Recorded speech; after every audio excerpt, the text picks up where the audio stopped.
ndirori ndirori basa wovasukurudza ko vanhu vakuya kungakuya munyaka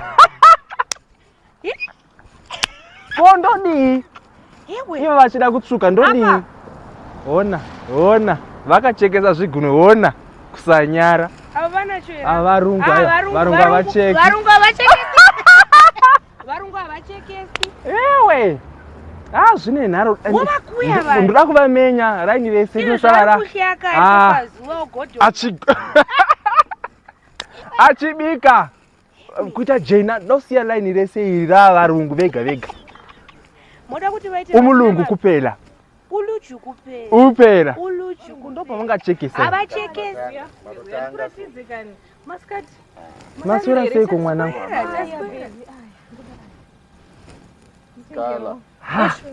makorokoto kani makorokoto mwanangu vakaro uyu ndiye mwana wamaifinias vaya vekuhedhuka muchechi nekuba mari yemuchechi vaya uyu musikana uya asi vakazo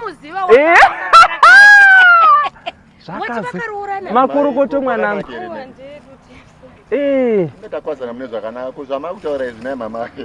pane chakashata. Why are you not compatible name?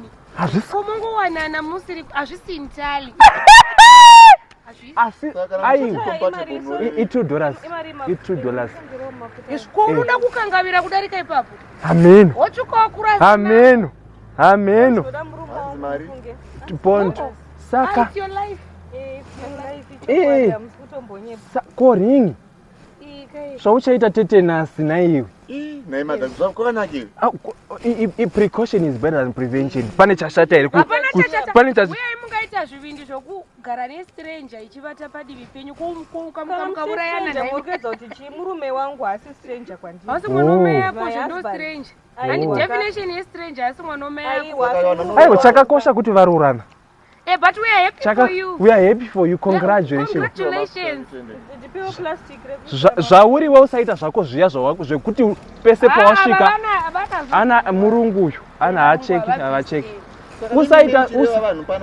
aiwa mwanangu iadvise sana amai venyu usazoita zvaunoita zviya zvekuti ukangoroorwa unonga wachida kungopruvha kuti chibereko chako choita vanhu zvamuchaurawa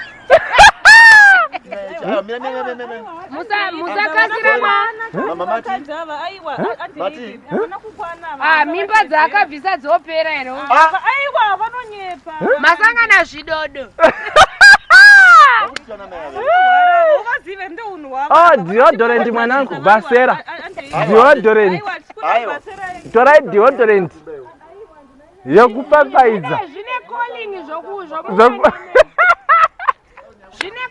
haungororwi yeni hao deodorant kamwanangu kusava compatible vakadai congratulations ameno kusainzi takadhoja ai hona avo vari kuyawo avo ndo vari kugara nema manje avo